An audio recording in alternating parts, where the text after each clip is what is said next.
Rahul sir क्या कर रहे हो? यहाँ पे एक चीज बताता हूँ। बच्चों को ना ओसीएम के अंदर डाउट था सेक्शन डी के लिए। मैंने सेक्शन डी में कुछ आईएमपी सवाल दिए थे। यार दिखाओ, ये वीडियो है।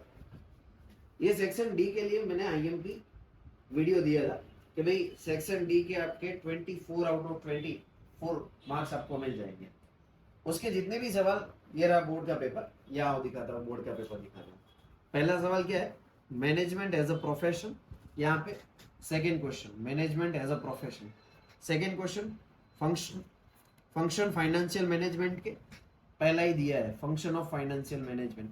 सिर्फ इतना ही नहीं, ये देखो, ये है पीटर एब्ड्रकर के बाद मैट्रिक्स का ऑर्गेनाइजेशन स्ट्रक्चर पूछा था।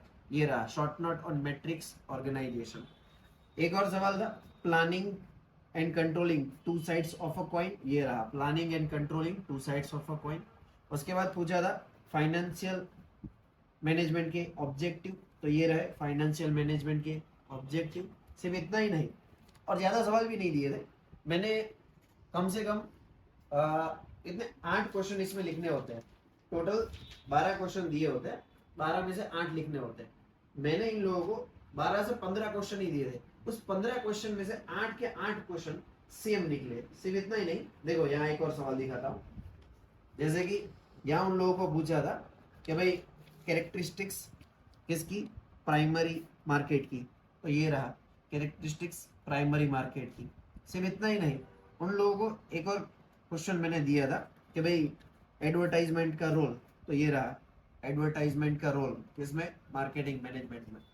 यानी कि ये जो एनालिसिस है ना, वो बहुत इंपॉर्टेंट सवाल ऐसे ही नहीं निकलते हैं कि भाई जितने सवाल है वो सब दे दिए। ये कुछ इंपॉर्टेंट सवाल होते हैं, उसमें से ही मैंने बहुत कम क्वेश्चन दिए थे, उसमें से आए हैं। तो ये हमारे लिए बहुत बड़ी अचीवमेंट है आरके एजुकेशन के लिए कि हमारे आईएमपी जो होते हैं ना, उसके बाहर पूरा पेपर उसके अंदर ही रहता है, एक सवाल उसके बाहर नहीं जाता है। यहाँ दिखाता हूँ कितने 12 क्वेश्चन लिखने होते हैं, 12 दिए होते हैं, उसमें से 8 लिखने होते हैं। तो 8 में से 8 क्वेश्चन हमारे पूरे आईएमपी में से ही आए हैं।